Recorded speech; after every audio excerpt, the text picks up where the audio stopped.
안녕하세요. 전산회계 및 전산세무 강의를 맡게 될 이백홍 강사입니다. 자, 본 강의를 시작하기 전에 전산회계 및 전산세무 구성을 알아보도록 하겠습니다. 전산회계 강의 및 전산세무 강의 구성인데요. 전산회계는 전산회계 2급, 그 다음에 전산회계 1급, 전산세무 2급, 전산세무 1급 이런 순서로 진행이 되는데요. 전산회계 2급에서 배울 내용은 회계원리인데요. 기본적인 분계 연습, 기본적인 개정 과목 연습, 이런 회계원리를 잘 배우시고요. 그 다음에 전산회계 1급인데요. 전산회계 1급은 재무회계 초급하고 원가회계, 부가가치세법 개론 이 정도 수준으로 배우게 됩니다. 여기 전산회계 1급하고 전산회계 2급을 묶어서 본 강의는 전산회계 강의 해서 1강부터 30강까지 준비가 되어 있습니다. 본 강의를, 전산회계 강의를 잘 숙지를 하시고요. 그 다음에 전산세무 2급으로 진행이 되는데요. 전산세무 2급은 재무회계 중급, 그 다음에 원가회계, 조금 더 내용들이 좀 더 심화가 되어 있겠죠. 그 다음에 부가세법 개론, 그 다음에 중요한 게 부가세 부족서류고요. 전산세무에서 가장 중요한 내용은 과목은 여기 소득세법 개론, 원천징수 및 연말정산 이런 내용이 되겠습니다. 그래서 전산세무 2급은 전산세무 강의로 해서 1강부터 30강까지 준비가 되어 있습니다. 이 정도 내용을 숙제를 한다면은 취업을 목표로 하시는 분들은 전산회계를 배우시고 그 다음에 플러스 전산세무 2급까지 숙지를 하신다면은 충분히 취업하는데 지장이 없다 이렇게 확신합니다. 그래서 이때 이 강의가 최소 2개월 정도, 전산세무 강의는 최소 2개월, 그래서 합의 4개월 정도 여러분들의 시간과 노력을 투자하신다면 취업하는데 또는 여러분들이 격리 실무자로서 그 능력을 100% 업그레이드 시킬 수 있다고 확신합니다. 이런 과정을 다 숙지를 하시고요. 그 다음에 여력이 있다면 법인세법 이렇게 배우시면 될 것 같습니다. 자, 그 다음에 이 강의를 잘 준비를 하기 위해서 강의 준비물이 있는데요. 여기서 제 1번은 프린트물입니다. 본 사이트에 가시면은 프린트물이 준비가 되어 있거든요. 그래서 출력을 해서 강의를 시작하기 전에 출력을 해서 같이 강의를 받으시기를 바랍니다. 또한 계산기가 있어야 되는데요. 계산기는 문방구 또는 다이소에서 구매를 해서 쌀집 계산기라고 숫자가 크게 나오는 게 있습니다. 숫자 크게 나오는 계산기를 해서 구입을 하시고요. 이것은 나중에 시험을 보러 가신다면 시험장에서도 휴대가 가능합니다. 그래서 계산기를 구입하시는 게 좋을 것 같고요. 그 다음에 대학 노트인데요. 분계 연습을 많이 하다 보니까 대학 노트도 필요합니다. 줄거져 있는 거요. 얇은 노트 필요하시고요. 볼펜 준비를 하시고요. 자, 세 번째로 회계를 배우는 마음가짐. 회계를 어떻게 배울 것인가? 어떤 마음가짐으로 배울 것인가? 그래서 회계는 생존수단이다. 죽고 사는 문제다. 이런 절실한 마음으로 배우시기를 바랍니다. 그래서 세계적인 투자가 워렌 버핏이 있는데요. 회계는 비즈니스 언어라고 극찬하였습니다. 모든 비즈니스의 시작점은 회계이다. 언어를 모르고 세상을 살아갈 수 없듯이 사회생활을 할 수 없듯이 회계를 모르고 비즈니스 세상을 알 수가 없다. 그래서 회계는 비즈니스 세상에서 가장 기본적인 커뮤니케이션 수단이고 생존 수단이다. 또한 회계와 IT 능력 또는 자기의 언어 능력, 애국어 능력 있죠. 영어하고 일본어를 잘한다. 이렇게 회계와 애국어 능력이 결합된다면 상당한 시너지 효과가 발생이 되리라고 확신합니다. 자, 이렇게 해서 회계를 배우는 마음가짐을 배워보았습니다. 자, 그러면 본 강의를 시작하겠습니다. 지난 시간에는 전산회계에 대해서 학습을 하였습니다. 이번 시간부터는 전산세무회계를 배워보겠는데요. 오늘 그 첫날 첫 시간에는 제1강에서 재무회계 중급 이론에 대해서 알아보겠습니다. 자, 중급 이론인데요. 중급 이론은 먼저 재무회계 개념체계, 재무회계가 어떤 개념을 가지고 있는가 그 정의를 알아보면 자, 재무회계 개념체계는 재무보고 목적과 기초 개념을 체계화시킨 것이다. 자, 이러한 목적과 기초 개념을 체계화시켜 두면은 일관성 있는 기업회계 기준을 제정할 수 있다. 자, 이러한 개념체계 구조로서는 재무보고의 목적, 질적 특성의 하부 구조, 기타 특성, 제약 요인이 있는데요. 먼저 재무 보고의 목적. 재무 보고는 어떠한 목적을 가지고 있는가? 이러한 목적은 정보 이용자가 의사결정에 유용한 정보 제공, 정보 이용자가 의사결정을 할 때 유용한 정보를 제공한다. 여기서 유용한 정보 제공하는 게 재무보고 목적이죠.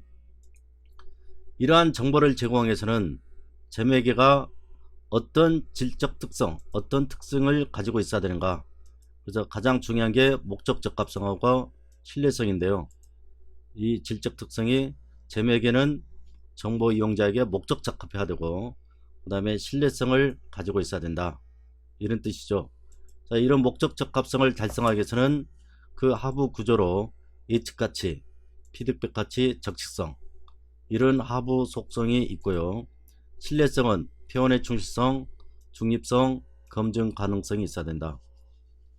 자, 목적 적합성은 이런 세 가지, 이거 이제 객관식 시험, 이론 시험에 많이 나오고 있죠. 그래서 목적 적합성 세 가지, 이것을 암기를 해야 되는데요. 암기하는 방법은 목적 적합성의 목, 예측 가치의 예, 피드백 가치의 피, 적시성의 적. 그래서 목에 피를 적시고 이렇게 암기를 하시면은 금방 쉽게 오랫동안 암기할 수 있으라 확신합니다. 신뢰성은 그 하부 구조가 표현의 충실성, 중립성, 검증 가능성, 심표, 중검, 이렇게 해서 암기를 하시고요. 이러한 이 특징이 있는가 하면은 기타 질적 특성으로서는 비교 가능성, 재무회계는 그 정보가 비교 가능해야 된다. 비교 가능성, 두 가지를 비교 가능성을 이야기를 했고요. 그 다음에 마지막 제약 요인은 효익과 비용 간의 균형, 그 다음에 중요성이 있습니다. 자, 이것을 구체적으로 한 개씩 알아보겠습니다. 개념 정리해서 제3번, 먼저 질적 특성, 회계 정보가 유용한 정보가 되기 위해서 갖춰야 될 속성. 자, 유용한 정보, 도움이 되는 정보가 되기 위해서 갖춰야 되는 특징, 그 속성이죠. 질적 특성이란. 그 다음에 목적 적합성, 목적 적합성이라는 것은 회계정보 이용자가 회계정보를 미래나 과거 평가 시 도움을 주는 정보 이하고 시기적으로 적절해야 된다. 이게 목적 적합성의 특징입니다. 그 다음에 세 번째 예측가치, 예측가치란 회계정보가 기업의 미래를 예측하는데 도움을 주는 능력, 도움을 주는 속성, 그런 특징을 예측가치라고, 피드백 가치는 예측치를 확인하거나 수정함으로써 의사결정에 도움을 주는 능력을 피드백 가치. 그 다음에 적시성, 적시성이라는 것은 정보가 필요한 시점에서 제공돼야 되죠. 의사결정 시점에서 이후에 제공되는 정보는 목적 적합성을 상실한다. 그래서 필요한 때 그 정보가 주어져야 된다. 그런 적시성을 말하는 것이고요. 그 다음에 회계 정보는 신뢰성을 갖춰야 되는데요. 회계 정보가 신뢰성이 있으려면 먼저 표현의 충실성, 표현이 충실해야 된다. 기업의 자산, 부채 등 이들의 변동을 초래하는 거래나 사건을 충실하게 표현을 해야 된다. 그 다음에 회계 정보는 신뢰성을 갖추기 위해서는 검증 가능성, 동일한 경제적 사건이나 거래에 대하여 동일한 측정 방법을 정의할 경우 다수 독립적인 측정자가 유사한 결론에 도달해야 된다. 그래서 검증이 가능해야 되고, 그 다음에 중립성, 중립성은 의도된 결과를 유도할 목적으로 재무제표에 특정 정보를 표시함으로써 정보 이용자 의사결정이나 판단에 영향을 미치지 않아야 한다. 그래서 회계 정보는 중립적이어야 된다. 이런 여러가지 속성을 알아보았습니다. 그 다음에 비교 가능성이 있는데요. 비교 가능성은 기간별 비교 가능성과 기업 실체 간 비교 가능성이 있습니다. 기간별 비교 가능성이라는 것은 특정 기업의, 예를 들어서 삼성전자의 2015년, 2016년, 2017년 시점, 이렇게 기간별로 비교가 가능게끔 비교 가능성이 있어야 되고요. 그 다음에 기업 실체 간 비교 가능성, 삼성전자 실적과 LG전자 실적, 이렇게 기업 실체 간 비교 가능성, 이런 것을 비교 가능성을 하고요. 그 다음에 회계 정보의 제약 요인으로서 효익과 비용의 균형. 자, 어떤 정보를 얻기 위해서는 지출하는 금액보다도 그 정보로부터 얻는 효익이 더 커야 되겠죠. 만약 지출한 금액이 더 클 때는 그 정보는 가치가 없는 거죠. 그래서 효익과 비용의 균형 관계. 그 다음에 회계 정보는 중요성이 있어야 됩니다. 특정 정보가 잘못 표시되어 정보 이용자의 판단에 영향을 미칠 수 있다면 그러한 정보는 중요한 정보다. 이런 중요한 정보를 제시를 하지, 중요하지 않은 정보라면 반드시 재무제표에 표시되는 것은 아니다. 통합해서 묶어서 이렇게 표시할 수 있겠죠. 자, 제2절 재무회계의 기본 전제. 재무회계를 작성하는데, 재무회계 작성하는데 기본적인 전제. 먼저 기업 실체 과정과 계속 기업의 과정, 기간별 보고 과정이 있는데요. 기업 실체 과정은 기업은 독립적인 실체이며 주주나 경영자와는 별개의 회계 단위다. 기업 입장에서 회계 처리해야 된다. 그런 뜻이죠. 그 다음에 계속 기업의 과정. 특별한 반증이 없는 한 기업은 계속적으로 존속 가능성이 있다. 계속 기업의 과정. 회사가 망하지 않고 계속 존재한다는 과정에서 우리는 회계 처리한다. 그런 뜻이죠. 기간별 보고의 과정. 기업 실체의 존속 기간을 일정한 기간 단위로 분할하여 일정한 회계 기간을 정하여 회계 기간별로 재무제표를 작성한다. 되게 1년 단위로 잘라서, 기간을 잘라서 이렇게 회계 기간별로 재무제표를 작성하고 보고를 하죠. 그래서 기간별 보고 과정. 이런 세 가지의 기본 전제가 있습니다. 그 다음에 제3절 재무제표 작성 원칙. 재무제표를 작성할 때 어떤 원칙을 가지고 작성을 해야 되는가. 먼저 계속기업. 경영진은 재무제표를 작성할 때 계속기업으로서 존속 가능성을 평가해야 된다. 경영진이 기업을 청산하거나 경영활동을 중단할 의도를 가지고 있지 않거나 청산 또는 경영활동의 중단에 다른 현실적 대안이 없는 경우가 아니면 계속기업을 전제로 재무제표를 작성한다. 당장 망하지 않는다. 망하지 않은 전제로 이런 계속기업 과정에서 재무제표를 작성해야 된다. 그런 원칙이죠. 재무제표 작성 책임과 공정한 표시. 재무제표 작성과 표시에 대한 책임은 경영진이 진다. 재무제표 항목의 구분과 통합 표시. 중요한 항목은 재무제표 본문이나 그 주석에 그 내용을 가장 잘 나타낼 수 있도록 구분하여 표시하며, 중요하지 않은 항목은 성격이나 기능이 유사한 항목과 통합하여 표시한다. 이게 중요성 원칙이죠. 중요성. 중요하면은 구분해서 표시하고 중요하지 않으면 통합 표시 가능하다. 그 다음에 비교 재무제표 작성. 재무제표 기간별 비교 가능성을 제고하기 위하여 정기 재무제표 모든 계란 정보를 단기와 비교하는 형식으로 표시한다. 정기 것과 단기 것을 이렇게 비교해서 표시한다. 재무제표 보고 양식은 기업명과 보고기간 종일 또는 회계기간, 보고통화 금액 및 금액단위. 그래서 보고통화는 원화죠. 원화. 금액단위는 뭐 100만원, 큰 회사는 100만원, 작은 회사는 원단위, 이렇게 표시를 하겠죠. 자, 그 다음에 이어서 재무상태표 작성 원칙인데요. 재무상태표를 어떻게 작성해야 되는가. 먼저 재무상태표 항목의 구분과 통합 표시. 자산, 부채, 자본 중 중요한 항목은 재무상태표 본문에 별도 항목으로 구분하여 표시한다. 중요하지 않은 항목은 성격 또는 기능이 유사한 항목에 대하여 통합하여 표시할 수 있으며, 통합할 적절한 항목이 없는 경우는 기타 항목으로 통합할 수 있다. 그래서 중요한 것은 구분 표시, 그 다음에 중요하지 않으면 통합 표시, 이렇게 하시라 이거죠. 그 다음에 비교 재무제표 작성. 재무제표 기간별 비교 가능성을 높이기 위하여 정기 재무제표와 단계 비교 형식으로 표시한다. 맞죠? 3번 자산과 부채의 유동성과 비유동성 구분. 자산과 부채는 결산일 현재 1년을 기준해서 1년 이내 현금화되는 자산은 유동자산, 그렇지 않으면 비유동자산으로 구분하여 표시한다. 네 번째로 유동성 배열 원칙.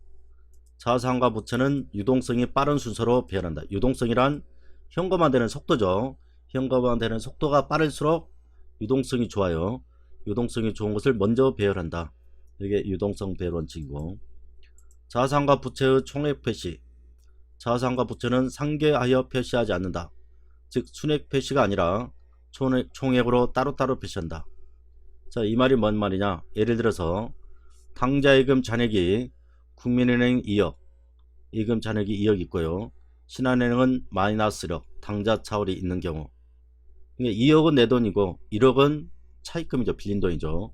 이때 만약에 순억으로 표시한다면 당좌예금이 2억에서 1억을 빼니까 1억이 되겠죠. 자, 이렇게 순액으로 표시하지 않고 총액으로 표시하라 이거죠. 당좌예금 2억, 따로 단기 차입금 1억, 이렇게 순액으로 표시하는 게 아니라 이와 같이 총액으로 당좌예금 2억, 단기 차입금 1억 이렇게 따로따로 표시하는 게 자산과 부채 총액 표시죠. 그 다음에 세 번째로 손익계산서 작성원칙. 손익계산서는 수익과 비용의 대응이다. 수익과 비용을 대응을 시켜서 작성하라. 수익 항목과 관련된 비용을 해당 기간에 대응해서 표시해야 된다. 수익 있으면 비용 처리하라 이거죠. 그래서 수익과 비용의 대응 원칙, 수익과 비용의 총액 표시를 하라. 총액 표시 원칙이죠. 수익과 비용은 총액으로 표시하라. 재무상태표도 마찬가지였죠. 수익과 비용은 상기하지 않고 총액으로 각각 표시해야 된다. 자, 세 번째 구분계산인데요. 손익계산서는 매출 총손익, 영업손익, 법인세 비용 차감정 순손익, 당기 순손익, 주당 순손익 구분해서 표시해야 된다. 그래서 매출에서 매출원가를 빼면 매출 총손익, 매출 총손익에서 판관을 빼면 영업손익, 이와 같은 방식으로 표시를 하라. 그 다음에 발생주의. 당해 사건이 발생한 기간에 수익과 비용을 인식하는 방법이다. 사건이 발생할 때 그때 수익과 비용을 인식하는, 현금하고는 상관없죠. 현금의 지급과 입금, 현금의 지급과 입금엔 상관없이 사건이 발생하면 수익과 비용을 인식하는 방법, 이게 현금주의죠. 자, 그래서 제4절 발생주의와 현금주의 중요하니까 별도로 구분해서 알아보겠습니다. 발생주의는 뭐냐? 발생주의는 거래가 발생하면 현금의 입출금과 무관하게 수익과 비용으로 회계 처리하는 방식이다. 그러면 현금주의는 뭐냐? 현금주의는 현금이 입금되면 수익으로 회계 처리하고 현금이 출금되면 비용으로 회계 처리하는 방식이 현금주의다. 그래서 예를 들어서요, 당해년도 1월 1일 날 보험료를 20만원 현금 지출했다. 보험기간은 2년이다. 당해년도 1월 1일부터 차기년도 12월 30일 2년간의 보험기간을 20만원의 보험료를 지출했대요. 그래서 만약에 현금주의다. 현금주의면은 보험료 현금 지출액이 20만원을 단기 비용으로 전액 인식하는 거죠. 차변에 보험료 20만원, 대변에 현금 20만원.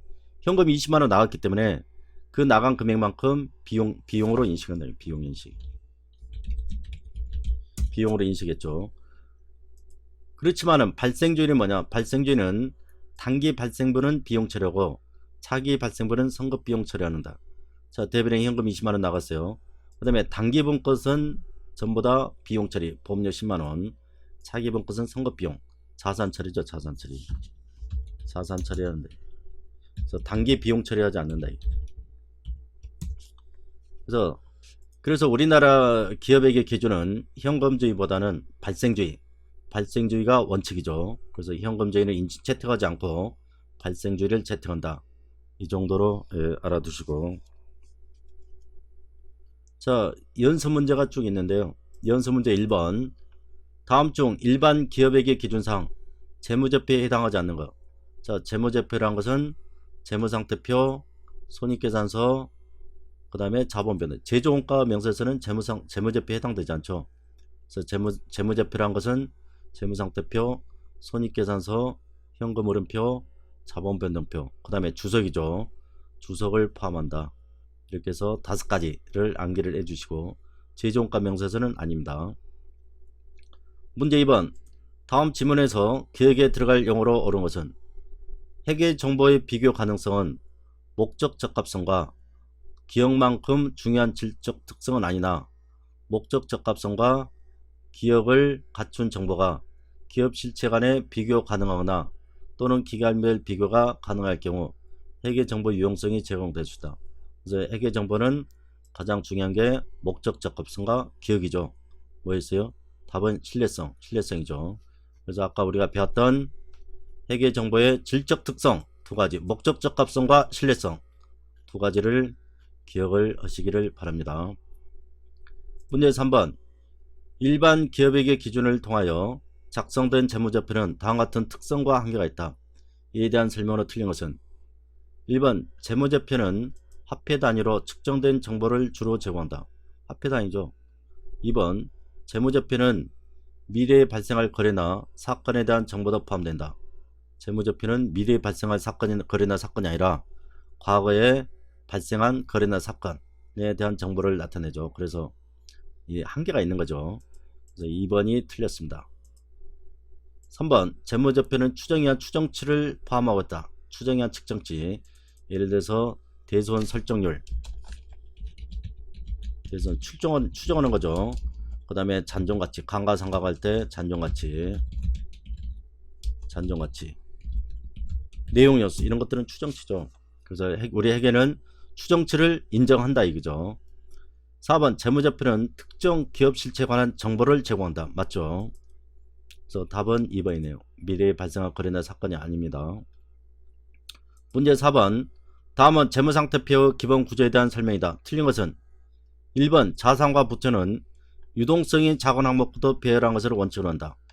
유동성이 큰 거죠. 이게 틀렸네요. 유동성이 작은 항목이 아니라 큰 거죠.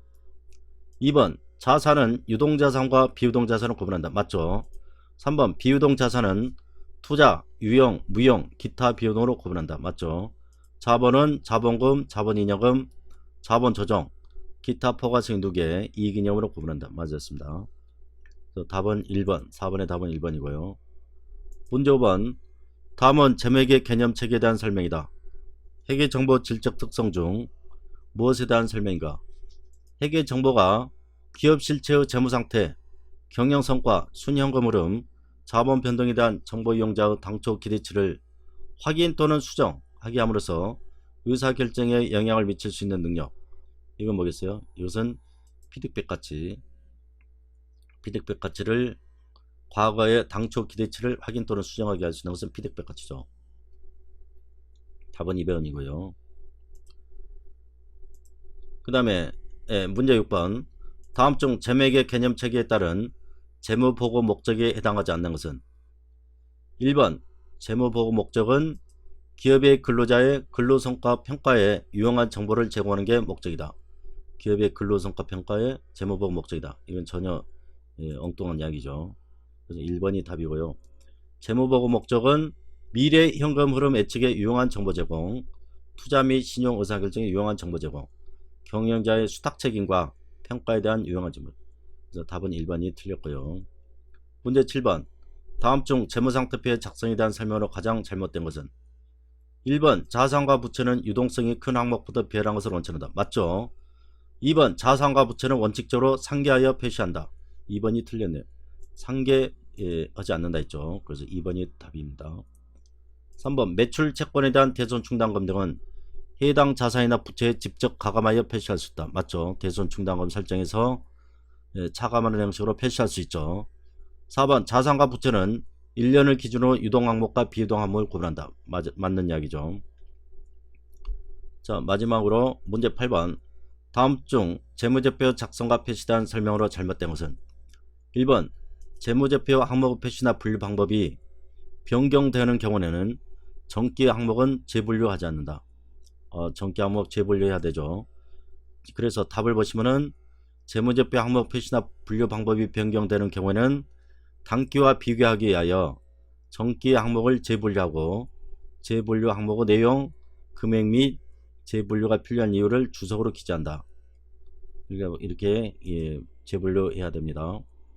2번 재무제표가 일반 기업회계 기준에 따라 작성된 경우에는 그러한 사실을 주석으로 기재해야 된다. 맞고 3번 재무제표는 재무상태표, 손익계산서, 현금흐름표, 자본변동표 주석으로 구분하여 작성한다. 맞죠? 4번 재무제표 작성과 표시에 대한 책임은 경영진에게 있다. 맞았죠? 자, 이렇게 재무회계 중급회계 이론을 했습니다. 좀 이론을 하다 보니까 실무 내용이 없어서 약간 좀 줄였죠. 자, 이번 시간에는 재무회계 중급 이론을 학습을 하였습니다. 자, 지금까지 전산 세무 제1강 재무회계 중급 이론에 대해서 배워보았습니다. 내용이 만만치 않죠? 자, 그럼 제2강 때 뵙겠습니다. 수고하셨습니다.